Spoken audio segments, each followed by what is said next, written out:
Hello, and welcome to another episode of Thoughts on Star Wars and Comics. Today, we are taking a look at issue 20 of the main Star Wars line, which continues the story from issue 15 in the main Star Wars line, which is an Obi-Wan side story, as told by his journal that Luke finds in his hut in one of the earlier issues. Now, it's not a bad story. I don't know why they didn't put them back to back. It was kind of weird splitting them up, but whatever. At the end of the last one, Jabba had sent out a bounty hunter to find Obi-Wan because he was causing trouble for the people that Jabba was getting to steal water for him. So he hired Black Chrysanthemum, the Black Wookiee bounty hunter, which we've seen in both Darth Vader and Dr. Aphra comics. We haven't covered any of the Dr. Aphra comics. It's going to make me really sad when we get to those, because she started out as a pretty okay character, an interesting little side character for the,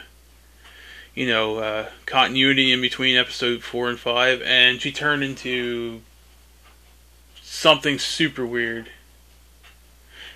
But anyway, that is nor here nor there. Now this has the same artist as the last one, Mike Mayhew. I kind of like his art,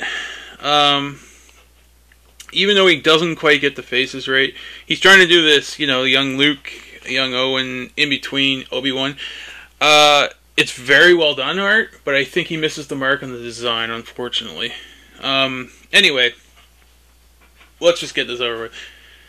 Obi-Wan, sorry. Lost my train of thought. The bounty hunter tracks Obi-Wan back to Uncle Owen's place because he's been visiting there, and he captures Uncle Owen. So he's gonna go. Obi-Wan's gonna go rescue Uncle Owen. Meanwhile, Luke's found his parts for his T-16, and he's rebuilding on it at the moment. Anyway, they have a nice big epic fight. Obi-Wan tries very, very hard not to use his lightsaber. There's some decent action scenes, some good art.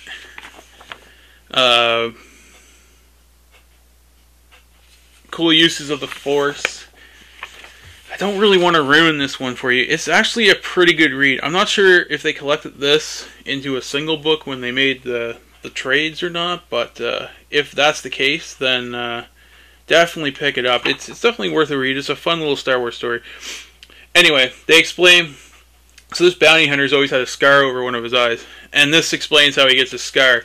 He tries to pick up a rock and crush Obi-Wan. Obi-Wan slices it in half, and in the process, he slices his eye, which is kind of cool. Anyway, Owen falls during the battle off of this cliff that they're on top of, and Obi-Wan's too busy fighting the Wookiee, and it just so happens that during this little period, Luke flies by in his newly reconstructed T-16 and catches his uncle.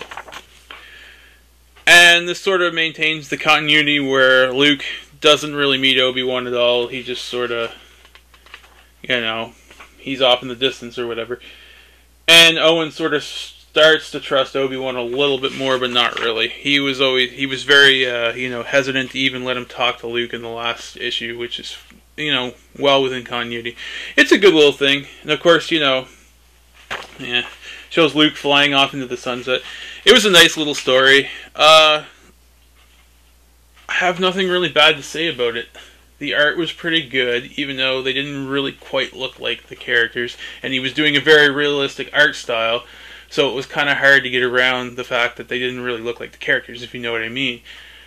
Other than that, I would say check it out. I'm not sure if it's collected together, but it's issue 15 and 20 of the main Star Wars line.